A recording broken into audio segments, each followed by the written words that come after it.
saluda César Tánchez y es un verdadero gusto darte la bienvenida a un programa más de Conciencia Económica, en el cual espero que te la pases súper bien, pero sobre todo que puedas aprender mucho junto con nosotros. Y particularmente quiero darle la bienvenida a mi amigo y coanfitrión del programa, Mario López Salguero. Bienvenido, Mario. Muchísimas gracias, César. Es un gusto estar con ustedes, amigos, en un programa más de Conciencia Económica, donde hablamos no solo de los medios tradicionales de economía, estamos hablando de economías digitales, economías descentralizadas.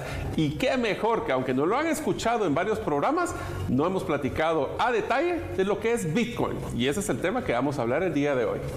Así es, el día de hoy queremos conversar sobre lo que es Bitcoin, su funcionamiento, su impacto global, pero queremos decirle que no le vamos a hablar de Bitcoin como inversión. Así que no tome este programa como una sugerencia de inversión, sino que usted pueda comprender los fundamentos básicos de qué es. Así que cuando le digan a usted qué es Bitcoin, a veces decimos, bueno, malo, regular, y no hemos tomado el tiempo para saber qué es. Así que no vaya a tomar este programa como una sugerencia de inversión. Es más, podríamos tratar ese tema futuro, pero este programa no lo será con ese objetivo, sino conocer sus fundamentos. Pero para iniciar, Mario, quiero tal vez poner un ejemplo. Me gustó cómo iniciaste el programa anterior con un ejemplo y quiero yo iniciar con uno. ¿Qué sucede con aquella persona que se encuentra en Estados Unidos con nacional guatemalteco, que se fue a trabajar a Estados Unidos de forma legal, está trabajando en Estados Unidos y su señora madre comienza a tener una molestia en su garganta y debe tomar algún tipo de jarabe? Le escribe o le llama y le dice, necesito este jarabe porque me encuentro muy mal. Le manda el mensaje de texto o de WhatsApp a las 8 de la noche. ¿Y qué puede hacer esta persona para enviarle los recursos para que pueda comprar ese jarabe de la forma más expedita? Y pongámoslo todavía más complicado. ¿Qué tal si esta persona se encuentra en un área rural donde no hay mucho servicio cerca? Hoy día lo que tendría es las vías convencionales de mandar a una remesa en la cual va a llegar a una institución bancaria, en la cual debe movilizarse, voy a traer ese recurso para por fin tener esos pocos recursos para comprar ese jarabe. Puede ser que para cuando lleguen los recursos ya se le quitó la tos. Entonces, ¿será que Bitcoin puede hacerlo de una forma más expedita e incluso que el pago venga desde la persona a la farmacia para que la farmacia le entregue de una vez ese expectorante de una forma rápida y expedita? Pues bueno, de eso es lo que nosotros hoy vamos a conversar, a ver si esto puede ser una realidad, Mario. Bueno, vamos a platicar específicamente de Bitcoin. Bitcoin se considera una criptomoneda descentralizada. Que ya vamos a hablar qué es el concepto de descentralización, pero lo más importante que es de diferencia entre Bitcoin y todas las otras criptomonedas es que Bitcoin se enfoca en el traslado de valor, no solo de dinero, de valor de un punto a otro, de punto a punto, de persona a persona. César mencionaba sobre el caso de enviar una remesa, pero ustedes se pueden poner a pensar, ¿cómo es el proceso de envío de una remesa? Bueno, ustedes llevan el dinero en efectivo en Estados Unidos, hay un cajero que cuenta el dinero, después hay un encargado de agencia que valida que el cajero contó bien el dinero, después se va para el banco, del otro banco va para aquí a Guatemala y hacen el proceso inverso. Hay muchas validaciones. Bitcoin no es así. Bitcoin literalmente, yo le voy a mandar dinero a César, se llama que es una propuesta de valor sin tener que estarse preocupando de la confianza, porque literalmente estoy haciendo una transacción con César donde hacemos un envío de valor, él lo recibe y una vez que lo recibe, nosotros podemos decir la transacción ya fue realizada. Pero y no hubieron validadores. Pero yo no he recibido nada.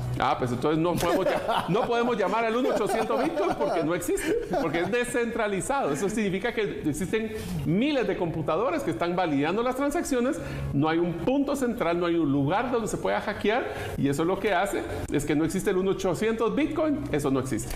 Y lo interesante, lo mencionaba Mario, es que da origen a que se vuelva más popular, por decirlo de alguna forma, la palabra criptomonedas. ¿Por qué? Porque viene de la criptografía, es decir, se utiliza un tipo de comunicación que hace o imposibilita o pone exageradamente difícil que pueda haber lo que dice Mario, un tipo de hackeo por estar la información encriptada. De allí viene parte de esta palabra de cripto y lo otro, lo que es moneda, el traslado de valor de un punto a otro. Todo esto se desarrolla dentro de la blockchain. ¿Qué es la blockchain? Pues bueno, ya tuvimos la oportunidad de conversar brevemente sobre lo que es la blockchain, pero lo importante, si usted no tuvo acceso a escuchar aún ese programa, es que es un lugar donde se hacen transacciones donde no se pueden modificar. Es decir, no hay alguien que pueda ingresar datos o hacer algún tipo de cosa rara para poder modificar los datos que ahí están, lo cual hace que sea un sistema de traslado de valor bastante seguro y bastante dinámico. Pero bueno, se puede pensar, ¿quién fue el que creó esta idea? ¿Quién creó este Bitcoin? ¿Cómo fue que nace este tema? Esto es una de las cosas que creo que es la leyenda urbana que muchas personas escuchan y lo que les da preocupación. Bitcoin fue creado por una persona o grupo de personas que se denominaron Satoshi Nakamoto. Por eso es que cuando ustedes escuchen la denominación más pequeña de un Bitcoin, que es como los milicentavos, es un Satoshi. El reto aquí es donde ellos se dieron cuenta que todo esto nació porque querían crear un mejor dinero. Entonces agarraron ese mundo ideal de cómo podrían crear ese dinero y empezaron a crear esos códigos porque es un software, es un sistema de poder decir cómo debería funcionar para que no dependiera de un gobierno, que no dependiera de una política económica, que no dependiera de una sola persona. Pero ahí creó uno de los factores más interesantes, que es Bitcoin versus las otras criptomonedas, es que ellos, una vez que lo crearon, desaparecieron. Exacto. ¿Por qué? Porque así no tenía el gobierno, cualquier gobierno, un punto de inflexión donde podían manipular, influenciar o gestionar a esas personas. Imagínense, ustedes crean un producto que se vuelve totalmente viral, pero simplemente ustedes se lo regalan al mundo. Bueno, esa es la historia de Bitcoin. Pues esa es la historia de cómo se desaparece de escena Satoshi Nakamoto, en el cual nunca ninguno de todos los Bitcoins que tiene en su billetera ha sido movido. ¿Cómo sabe usted? Pues porque obviamente la billetera de Bitcoin de Satoshi Nakamoto es conocida y que al estar dentro de la blockchain es perfectamente trazable. Todos sabríamos si se mueve un Satoshi, como mencionó Mario, solo para que usted solo va a terminar de aclararle lo que Mario les decía. Un Bitcoin tiene 8 decimales y a esos 8 decimales se les llaman satoshis. Entonces, usted realmente cuando tiene un Bitcoin, no necesariamente tiene que tener un Bitcoin completo, sino puede tener pequeñas fracciones hasta 8 decimales. Nosotros estamos acostumbrados a manejar 2 decimales con el dinero que manejamos. Pues en el caso de Bitcoin son 8 decimales. Así que, sí. Y eso nació, como menciona César, en el 2008, un 31 de octubre, o sea, fue Halloween el día que nació Bitcoin. ¿Y cómo fue que nació? Y esto es bien importante. Existe un concepto que se llama un white paper, un papel blanco, que es básicamente donde los fundadores pusieron todas las reglas del juego de cómo iba a funcionar este dinero. Algunas de estas características las vamos a mencionar, pero por ejemplo, hay una versión limitada de 21 millones de Bitcoin que se van a producir y no hay otro más. Entonces existe una limitación de cuánto se produce. Ya vamos a entrar a algunas de las características de Bitcoin, pero ese white paper es público. Y si a ustedes les entra la duda de qué es lo que ellos crearon o ese concepto del sueño del dinero perfecto, bajen white paper de Bitcoin y léanlo. No es tan largo, son varias hojas. 9 hojas. 9 páginas. Y es impresionante y súper interesante. Está en español, en inglés y en muchos idiomas. Les recomendamos que la lean. Básicamente, como bien lo mencionaba Mario, el white paper o llamemos el documento del proyecto, esto no es exclusivo de Bitcoin. Realmente cualquier proyecto debería tener un white paper de decir qué es lo que procura hacer, a quién está beneficiado, de qué forma se va a estructurar y demás. Esto fue un 31 de octubre del 2008 y sale el primer Bitcoin disponible el 3 de enero del 2009. Es decir, unos pocos meses después del white paper, pues se genera el primer Bitcoin a través de lo que se llama el bloque Génesis o el primer bloque de la blockchain, en el cual se desarrolló esto el 3 de enero. Pero esto es un poquito como para darle el contexto de qué es y quién lo creó. Pero yo creo que hay que comentar, Mario, un poco de cuáles son aquellas características que hacen especial a Bitcoin. Vamos a utilizar varios factores que han hecho que Bitcoin sea diferente a las criptomonedas. Una de las primeras es el bajo costo de transacción. Estamos hablando de que el evitar todas estas revisiones, como el cajero, el gerente de la agencia, el del banco, hace que sea más fluido y por ende el único costo que hay es el costo de la validación de la transacción en la red. Si ustedes recuerdan cuando hablábamos del tema de blockchain, el de los enanitos que están minando el diamante, bueno, esos enanitos hay que pagarles y ese costo es el costo que se debe de hacer a la hora de validar una transacción. Existen las transacciones tradicionales que cada transacción la hago y efectivamente me cobran, o se arman paquetes, que es lo que usualmente se considera una red de Lightning, donde es más barato todavía porque se validan en paquete, no voy a decir bloque porque si no se confunde, en paquete varias transacciones ante lo que es blockchain. Para explicarlo de una forma un poco más simple, hay dos formas de poder enviar Bitcoin de un lugar a otro. Ahorita olvídese del valor, el precio, inversión. Recuerde que estamos hablando de los fundamentos de qué es. Básicamente, usted puede enviarlo por la vía convencional. Esto puede demorar en que se valide la transacción, que lo validan computadoras totalmente desconocidas, que lo único que les interesa es que el Bitcoin que dice que existe se va a enviar a tal lugar y que este Bitcoin realmente es real. Esto puede demorar desde algunos pocos segundos hasta varios minutos. Podría pasar hasta 45 minutos en validarse una transacción. Sin embargo, y usted lo puede ver a través de la web, puede ver transacciones de millones o billones de dólares que podría esperar 40 minutos para que todos tengan la certeza de lo que se está enviando realmente es. O como bien decía Mario, a través de esos empaquetados, que es como cuando usted va a comer a algún lugar, usted pide el postre, pide el plato principal, pide la entrada, pide una bebida y demás, y no le están cobrando cada vez que usted está haciendo una transacción, sino le acumulan todas las transacciones que ha hecho para hacerle un solo cobro. Igual es cuando se trata con esto que se llama la red de Lightning, que es que en lugar de tardarse demasiado, porque usted no va a tardarse 45 minutos para pagar un café a través de Bitcoin, existe esta funcionalidad de Bitcoin en la cual usted puede pagar y la transacción se hace automáticamente, por no decirle 1 a 2 segundos. La siguiente de lo que hace especial a Bitcoin lo voy a contar con una anécdota que nos pasó con César en El Salvador. Fuimos a Bitcoin Beach, que es uno de los lugares donde reciben la mayoría de los negocios Bitcoin para pago, y decidí de que quería comprar una pasta de dientes y un cepillo de dientes. Como en El Salvador estaba ya aperturado la opción de poder pagar con Bitcoin, fuimos a un supermercado, en este caso Super Selectos, recuerdo muy bien, e hicimos la compra. Entonces le dije a la señorita, bueno, quiero pagar con Bitcoin. Por supuesto, de todas las cajas solo había una que recibía. Hicimos la transacción y para mi sorpresa, pues pasaban 5, 7, 8 minutos y nos salía el voucher de pago. Nos dimos cuenta de que la señorita había agarrado la red equivocada, la que mencionó César de OnChain, que es la que se valía transacción por transacción, y utilizando la otra fue inmediato. ¿Y qué fue lo que pasó? En segundos se hizo la transacción. Entonces, otro de los beneficios es utilizando redes como la de Lightning, es el tiempo, son segundos para poder hacer transacciones. Con Mario tuvimos la oportunidad de escribir un libro en conjunto que se llama 10 razones para invertir en criptomonedas y 5 para no hacerlo. Y recuerdo que pusimos en ese libro, algún día Bitcoin será tan rápido que podrá hacer una compra de un café. Y lo mirábamos como aquel distante futuro. No pasaron semanas, está bien, algún mes, 2 meses, no lo sé, en que esto se volviera obsoleto.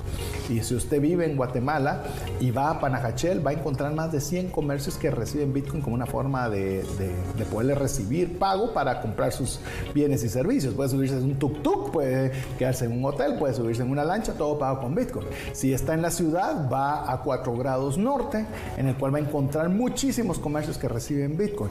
¿Por qué? Porque ya hay una alternativa de hacerlo rápido. No tengo que esperar 10 minutos para poder comprar mi café para ver si esa transacción pasa, sino que se vuelven pagos sumamente rápidos y bien interesantes. Entonces, la rapidez es la clave, si no, no puede haber escalabilidad.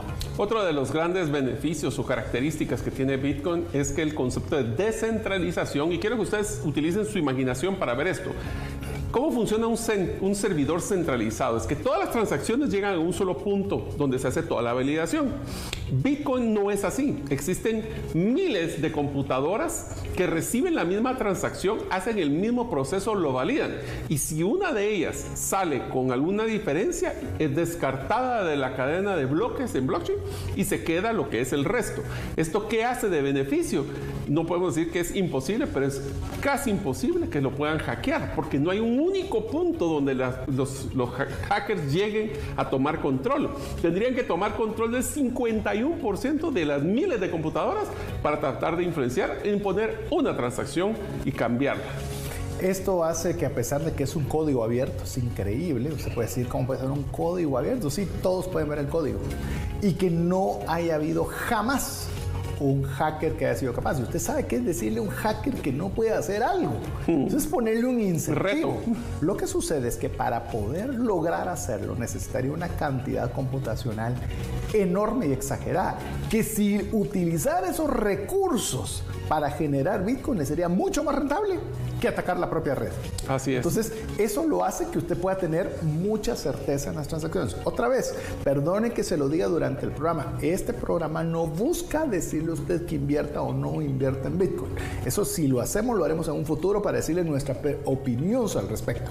En este es que usted conozca qué es, cómo funciona y usted pueda sacar su propia conciencia económica sobre el tema. Otro de los beneficios que tiene es que al ser dinero o al ser un medio de transferencia de valor digital, y eso lo hablamos en el episodio anterior, es sumamente portable porque no hay físicamente lo que tengo que manejar. Es, si lo tengo en una billetera caliente, que ya vamos a hablar del concepto de billeteras en otro episodio, pero es básicamente un app, yo en el celular puedo mover todo mi dinero. Si quiero un mayor grado de seguridad, lo podemos hacer a través de una billetera fría, que es básicamente un aparato físico con el que hacemos la validación. Esto lo que significa es que nosotros podemos mover transacciones de una forma directa, de persona a persona, de una forma inmediata, o inclusive, si yo, por ejemplo, vamos a entrar a un ejemplo de lo que hacemos con César, pero en nuestros testamentos, por ejemplo, nosotros tenemos un protocolo para poder manejar nuestro patrimonio que sí hemos invertido en Bitcoin. Y eso se maneja con una versión digital del movimiento de los fondos. Entonces, hasta para herencias funciona Bitcoin de una forma mucho más dinámica que la forma tradicional de dejarles el colchón lleno de dinero. Ya quisiéramos darles el colchón lleno. No vaya a buscar nuestro colchón, que no va a encontrar está vacío, mayor cosa. Es más, no se anima a meter las manos debajo de ese colchón. Pero bueno, sí. La portabilidad básicamente, como ya lo mencionaba Mario, a mí me gusta como dividirlo en sectores. Me gusta dividirlo, es la portabilidad entre personas, en el espacio y en el tiempo. ¿Qué significa esto? Entre personas, ya lo mencionó Mario, él me va a mandar dinero, esa es una forma que a mí me gusta decirlo horizontal. También si yo lo quiero darlo a mis herederos, eso ya es vertical, es decir, yo ya se lo voy a heredar a alguien más. Y en el espacio es que yo puedo utilizarlo en cualquier parte del mundo, es decir, no está delimitado a que yo lo utilice aquí en Guatemala, lo puedo utilizar en cualquier parte del mundo, ojo, o mundos. Porque el dinero que se va a utilizar seguramente cuando SpaceX o las muchas empresas esas conquisten o por lo menos logren hacer civilizaciones en otros países, seguro no se van a llevar lingotes de oro ni un montón de billetes. Es muy probable. Solo el peso creo que se quedaría que no sería factible. Sí. Entonces, ya vemos, hay una portabilidad entre personas, en el espacio, y esta me gusta mucho, en el tiempo.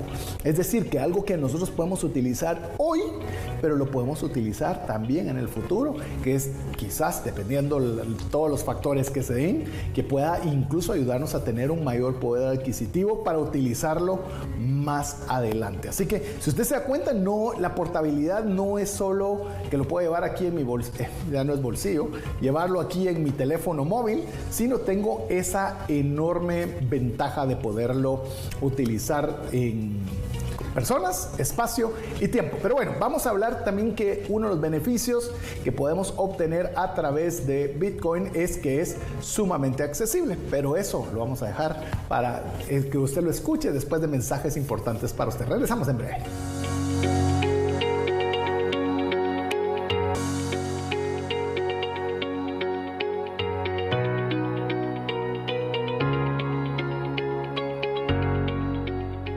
Estamos muy contentos de que usted pueda estar junto con nosotros en este espacio de conciencia económica, donde estamos explorando acerca de Bitcoin y cómo Bitcoin tiene algunas características muy interesantes para que usted pueda conocer de qué se trata.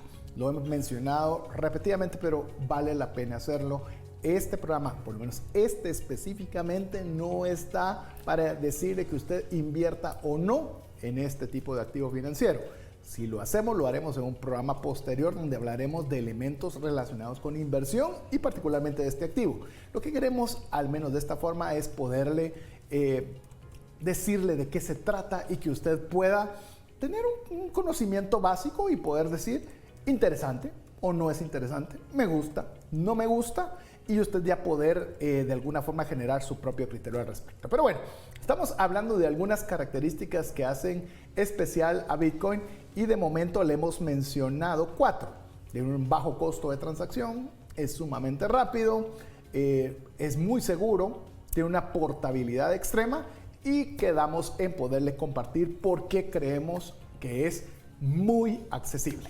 Entonces hablábamos que la accesibilidad solo requiere tener acceso a Internet. Con acceso a Internet nosotros podemos hacer las validaciones de todas las transacciones que hagamos en Bitcoin. Como ustedes escucharon en el episodio anterior de Conciencia Económica, en Guatemala es uno de los lugares que tiene más del 100% de adopción de la telefonía celular. Eso significa que cada vez más personas tienen 2 o más celulares en su bolsa. Entonces nos damos cuenta de que el hecho de que se vuelva un tema de digital, un dinero digital, nos da la factibilidad de que, antes decíamos de celular, ahora con los aparatos electrónicos, también en temas de relojes o cualquier tipo de tecnología, vamos a poder hacer transacciones, no importando dónde estemos, ni geográfica, como decía César, ni tampoco en el tiempo. Así que es un punto muy importante que le damos accesibilidad a nuestro dinero. Y aquí viene una parte interesante. En ciertos países, ustedes sabrán en qué tipo de países en Latinoamérica, los gobiernos restringen el acceso del dinero a través de bloqueos en cuentas o de inclusive bancos completos. Como este no está en Guatemala per se, nosotros vamos a poder tener acceso siempre y cuando que tengamos internet. Entonces, ¿dónde está? Está en todos lados. Y eso es por lo cual nunca han podido llamar ningún juez en ninguna parte del mundo al responsable de Bitcoin, porque no existe. Entonces se vuelve, en el caso de Estados Unidos, si no puedes contra ellos, únete, porque no tiene un punto donde sea débil, como bien lo había mencionado Mario. Entonces, pues es mejor que yo lo pueda tener como parte de mi reserva estratégica. Algún día hablaremos sobre qué es una reserva estratégica, la importancia de la reserva estratégica y qué elementos deberían tener una reserva estratégica en un país. Pero en este caso decir, mejor lo voy a tener. En el tema de accesibilidad, como yo mencionaba Mario, quiero mencionarle un factor adicional, en lo que dejo que Mario nos comparta sobre el tema de la descentralización, que es uno de los atributos que a mí me gusta mucho. Pero la accesibilidad no solo es que tengo acceso a Internet, porque incluso ya están comenzando a ver soluciones a través de mensaje de texto. Lo que me gusta es accesible para todos. Al tener Bitcoin 8 decimales, implica que cualquier persona puede recibir puede utilizarlo con pequeñas cantidades. Es decir, usted puede trasladar valor por cuantificarlo en una moneda de menos de 1 centavo como billones de dólares. Entonces, no es algo que es exclusivo para cierta clase social o cierto grupo de personas que tienen alguna cantidad de recursos, sino es accesible para todos. Y eso es algo que a mí particularmente me emociona. Una de las preguntas que ustedes se podrían estar haciendo es, ¿y cuánto es lo que necesitamos? Porque realmente para comprar en Bitcoin cuando vale más de $100,000 es mucho dinero. Pero la verdad es que con nosotros con 50 quetzales podemos hacer nuestra primera inversión. No estamos hablando de que deben de invertir, ya lo mencionó César, pero la accesibilidad también viene a que a todos nosotros podemos invertir en Bitcoin. Uno de los puntos que mencionaba también César, que es muy interesante, es lo que hablábamos de que no existe un solo servidor, no existe un solo punto ni tampoco existe un representante legal. Por eso a mí me gusta decir que invertir en Bitcoin es invertir en una red de valor de dinero. Invertir en cualquier otra criptomoneda es como invertir en acciones de una empresa que tiene responsable, tiene representante legal. Intereses, tiene políticas, tiene agenda, tiene muchas de estas cosas. Entonces, ¿qué es lo que pasa? Cuando hablamos de descentralización, no solo piensan en una descentralización de los servidores y la infraestructura de blockchain, piensen que Bitcoin específicamente no tiene un solo punto donde Satoshi Nakamoto, ya sabemos que es un alias de uno o varias personas, que no se sabe quién son, no tienen a quién legalmente ir a influir cualquier gobierno en el mundo. Inclusive también veamos en el punto de la inmutabilidad. Es decir, si por ejemplo Mario y yo tenemos una empresa, nosotros podemos incidir en las acciones de esa empresa. ¿Por qué? Porque tenemos, llamemos, un peso sobre ella. Al ser descentralizado Bitcoin, podría decir, ¿y por qué si Mario mencionó que solo habrán 21 millones de Bitcoins disponibles? ¿Por qué no lo subimos a 100? ¿Por qué no lo hacemos a 100? Porque no está esa facultad, porque no hay un ente que lo dirija, no hay un CEO, no hay un gerente de marketing, básicamente depende de la misma red. Es como que usted piense en el oro, no hay el CEO del oro, no hay el gerente de mercadeo del oro, o de la plata o del bronce, simplemente son activos que están y depende de las personas que creen que esos metales tienen valor, es que inviertan recursos en ellos, porque al final de cuentas es subjetivo. ¿Quién dice que el oro debe valer lo que debe de valer? Es porque las personas creen en el valor que tiene eso, es una oferta y la demanda, y lo mismo sucede con Bitcoin. Así es, estamos hablando de que por eso le llaman el oro digital a Bitcoin. Pero también una de las cosas que tenemos que tomar en cuenta es que, y esto es así como le gusta la descentralización a César, a mí me encanta el concepto de propiedad privada. Aquí hay una frase que ustedes quiero que se recuerden y que dice que si no son tus llaves, no es tu Bitcoin. ¿Esto qué quiere decir? Existe para poder manejar una billetera que reciba y pueda mandar Bitcoin, existen 2 llaves. Y quiero que ustedes lo piensen de una forma muy sencilla. Esto es como que tuvieran una caja de seguridad en el banco, donde primero tienen que tener el código de la cuenta y el otro es la llave para abrirla. El código de la cuenta es la que llamamos la llave pública, donde cualquier persona se puede enterar de cuál es ese número, pero nunca puede accesar porque le falta la otra llave. Esa llave privada es la llave que ustedes tienen que guardar y eso sí, si alguien más la tiene, puede accesar sus fondos. Por eso es que si ustedes son dueños de sus llaves, son dueños de su Bitcoin. De hecho, déjenme darle un ejemplo con lo que mencionaba Mario. Y aquí seguro nos vamos a retroceder a una buena cantidad de años y voy a tenerlo que explicar. En Guatemala, y me imagino que en muchos países, las casas tenían una pequeña puerta que estaba abierta, pero era como un cajón que estaba cerrado por dentro, pero abierto en la parte de afuera, que era donde se depositaba la basura. A manera que los de dentro de casa podían abrir, podían poner la basura y cerrar esa llave, y las personas que recogían la basura tenían una puerta abierta donde tenían acceso únicamente a esa pequeña caja donde estaba la basura. Esto es igual a lo que decía Mario con esa llave pública, la llave privada. La llave pública es cualquiera podía abrir esa puerta, no había problema. Lo importante es que no entrara a su casa. Entonces, esa llave privada es el resguardo que usted tiene sobre eso. Ahora, habiendo dicho esto, esas ventajas de propiedad privada es que si usted tiene ese activo o Bitcoin, lo que tiene como característica es que usted es el que decide en qué se mueve y no se mueve ese recurso. Le hago una pregunta y no voy a profundizar porque me encantaría hacer un programa completo de propiedad privada. ¿Qué tiene usted que alguien más no le pueda quitar? Llámese Estado, llámese un divorcio, llámese cualquier cosa.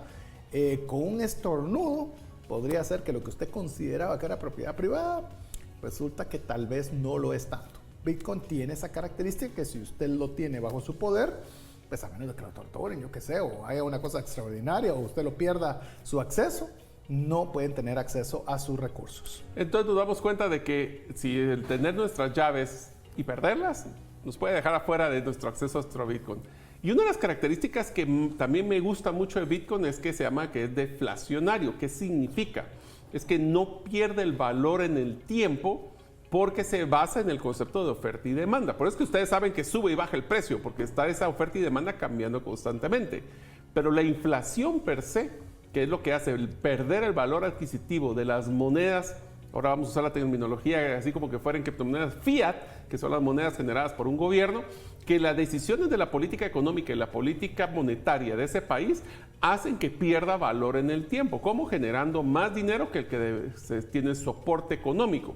Por ende, nosotros sabemos que Bitcoin tiene 21 millones, se sabe exactamente cuántos Bitcoin pueden producir toda la red de minería, que es la red que genera este Bitcoin al día. Entonces, todo es predecible. Entonces, ahí no hay un factor de que cambie cuántos hay ni cuántos se producen.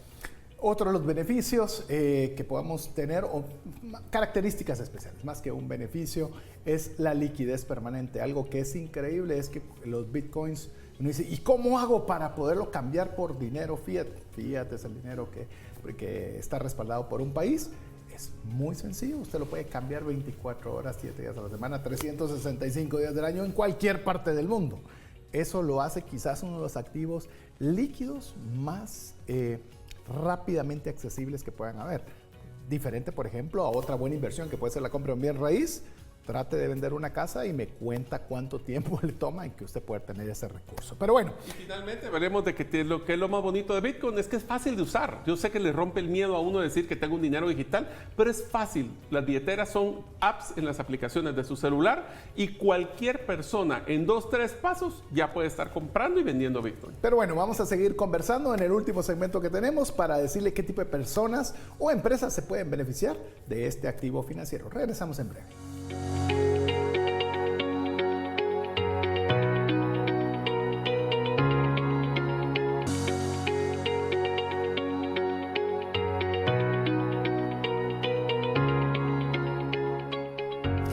Y si usted se está emocionando sobre aprender más de este tema, pues no es el único. Nosotros también empezamos como unos entusiastas y poco a poco hemos ido estudiando más acerca de este activo financiero, que como cualquier activo financiero que usted le cuente, es importante que usted tenga los conocimientos básicos, fundamentales, para tomar un punto de vista de si es algo que me interesa o algo que no me interesa, algo que tiene potencial o como no lo tiene potencial. Recuerde el nombre del programa: conciencia económica. Lo que queremos es que usted tenga esa conciencia para tomar la decisión si es algo que va a afectar la economía y particularmente si le va a afectar o beneficiar a usted en su vida cotidiana. Pero bueno, estamos explorando, mi estimado Mario, Bitcoin, viendo su funcionamiento, su impacto global. Hemos visto algunas de las características que lo hacen especial. Pero, ¿por qué no conversamos un poco, veámoslo en personas y empresas, a quienes podrían ser aquellos que están más beneficiados o podrían verse más beneficiados con este tipo de activo? Vamos a empezar con las personas específicamente. Y las personas, las primeras, son aquellas personas que viven en un país con inflación totalmente alta o desbordada, o lo que llaman hiperinflación. En pocas palabras, como de repente de un día para otro sube 10, 15, 20% el valor de los productos. Esas personas son las que quisieran en algún momento resguardar ese valor de dinero que tienen y lo pueden migrar a un modelo de Bitcoin para proteger lo más posible de esa depreciación que está teniendo el valor del dinero que están usando en sus transacciones diarias. Quiero contarte brevemente, Mario, en lo que te dejo que tengas el siguiente persona que podría haberse más beneficiado. Por ejemplo, recientemente estuve en el país de Turquía.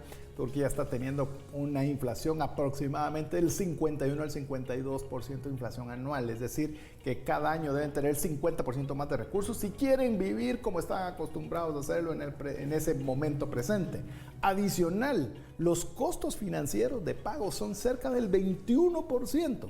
Por eso, si usted viaja a ese país, todo el mundo va a querer que usted le pague en efectivo, porque quieren, y en efectivo y ojalá en euros, para que logren de alguna forma poder sobreponerse ante estas cargas financieras. Entonces, esos países son los que más están hambrientos de conocer de Bitcoin. Y voy a añadir uno más: aquellos que tienen temas políticos complejos, como puede ser el caso, por ejemplo, que vamos a mencionar Nicaragua, en el cual de la noche a la mañana le dice a una universidad: todos tus activos son míos, tus cuentas bancarias, tus instalaciones, todo se fue.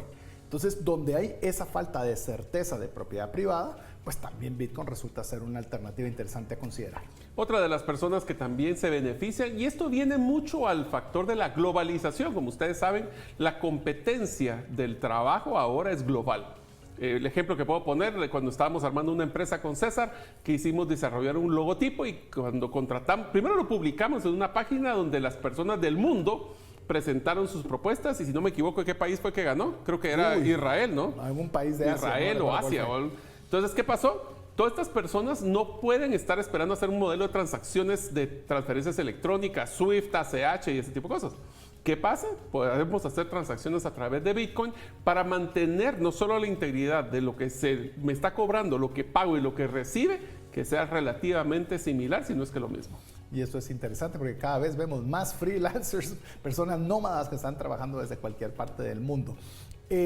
Lo hemos mencionado en muchos de estos programas, pero las personas que se ven también más beneficiadas son aquellas que no tienen acceso a servicios bancarios. Si usted y yo tenemos acceso a un banco, no digamos a varios, somos de los privilegiados que tenemos esa dicha, pero la enorme mayoría Si no recuerdo mal, estamos viendo que cerca del 69% no tienen acceso a la banca. Pues esta es una forma alternativa que les resulta ser interesante porque no hay una discriminación o no hay un factor en el cual no puedan acceder a hacer sus transacciones o tener recursos en Bitcoin. Otra de las personas, y aquí sí me siento yo aludido con César, es el de las personas que quieren guardar su patrimonio en el tiempo, los que somos personas, y no, le digo, yo a través de Bitcoin aprendí a ahorrar. Antes de esto yo no ahorraba. ¿Por qué? Porque tenía siempre en la mente que tenía ese acceso a esa cuenta de ahorro y rápido podía transaccionar. Con Bitcoin a mí me enseñó esto. ¿Por qué es tan importante? Porque cuando nosotros ahorramos en una moneda fiat, quetzales, dólares o la moneda que ustedes quieran, tenemos que estar claros de que ese dinero cada día pierde valor. Pero si lo pasamos a un oro digital, que es lo que se llama Bitcoin, no pierde ese valor, sino que se mantiene en lo que se defina con la oferta y la demanda. Y como le mencionaba antes, no tiene que tener 100 millones de dólares. Puede hacerlo 20 quetzales, 30 quetzales. Lo va a traducir en dólares, 2 dólares, 3 dólares, lo cual lo hace abierto para una enorme cantidad de personas. Adicionalmente a esto, quienes quieren enviar remesas, ya lo explicó Mario en un inicio, así que no voy a redundar, pero resulta ser una de las formas más eficientes para traslado de divisas a través de las remesas. Y también aquellas personas que son les encanta el concepto de la privacidad y el concepto de la propiedad privada. Yo quiero ser dueño de mi dinero, como diría nuestro amigo Diego Villada, pantallas vemos, dinero no sabemos. Pues bueno, nosotros podemos tener el control a través de nuestras llaves privadas de lo que es nuestro y nadie nos lo puede quitar. Así que si usted se siente aludido por cualquiera de todas estas alternativas, le animamos a que profundice o bien usted siga de cerca Conciencia Económica, que poco a poco iremos explorando cada uno de estos elementos desde el punto de vista económico para que usted pueda tomar su propia conciencia al respecto. Pero no solo las personas individuales son las que benefician, César. ¿Qué tal si hablamos de las empresas? ¿Por qué no arrancamos con las empresas? La primera, una empresa que reciba muchos pagos internacionales, especialmente de múltiples países, puede tener un gran beneficio de esto. Y les voy a poner un ejemplo. Yo tengo un proveedor en España que le compro producto y él me pidió que le pagara en Bitcoin por dos razones. Uno es porque el costo de la transacción del dinero para allá fue mucho más eficiente, más rápido. Y segundo es porque él quería guardar ese dinero como parte de su ahorro y de la tesorería de su negocio. Algo bien interesante que tuvimos la oportunidad con Mario de asesorar una institución en la cual pues agrupa a una serie de empresas en las cuales traen artistas para hacer filmaciones en Guatemala y están afrontando un problema, es un problema muy serio, en el cual les dicen, buenísimo, queremos 4 días de filmación en Guatemala, les mandamos, yo qué sé, voy a hablar cualquier tontera, $500,000 y ustedes contrátenlo todo para que nosotros tengamos esos 3 días para filmar y ya con eso nos vamos a la siguiente locación. Hasta ahí todo parece perfecto. El dilema es que todos los procedimientos de IBD, todas las transacciones, verificaciones que se deben hacer, traer dinero, imagínense. De traer dinero y principalmente cantidades muy grandes, resulta que ya se fueron todas la locación y el dinero todavía no está siendo liberado en el país, lo cual implica para las empresas una carga financiera muy elevada de tener ese recurso para poderlo hacer. Bitcoin, sin lugar a dudas, es una alternativa fácil para poder también ayudar, como este tipo de empresas, a cualquier otro similar. ¿Ustedes quieren que su empresa tenga una imagen de innovación y tenga acceso a nuevos segmentos de clientes que están buscando pagar con Bitcoin? Bueno, pues ¿qué tal si ustedes ahora reciben Bitcoin para poder que les paguen sus clientes a través de esta nueva plataforma? Dos cosas interesantes. Uno es que ustedes van a poder recibir pagos en Bitcoin para guardarlo y el otro es que pueden utilizar una red de pago basado en Bitcoin que ustedes pues básicamente ni se enteran que están usando Bitcoin, pero lo que están haciendo es agarrar dinero, lo pasan a Bitcoin, paga y vuelve a pasar a dinero tradicional como lo que son quetzales. Que esa es una pregunta recurrente. ¿Y qué hago con mi facturación? Porque yo tengo que facturar. Son usted ingresos. Al final de cuentas usted va a tener quetzales. Es decir, cuando la persona pagó en Bitcoin, llegó Bitcoin, se cambió inmediatamente a quetzales, es decir, en milisegundos. Entonces usted lo que recibió fue quetzales. Pero al recibir Bitcoin, usted lo que está diciendo, estoy al frente de la tecnología, incluso tal vez tener un fee más bajo y trayendo un mercado de personas que les gusta gastar en Bitcoin.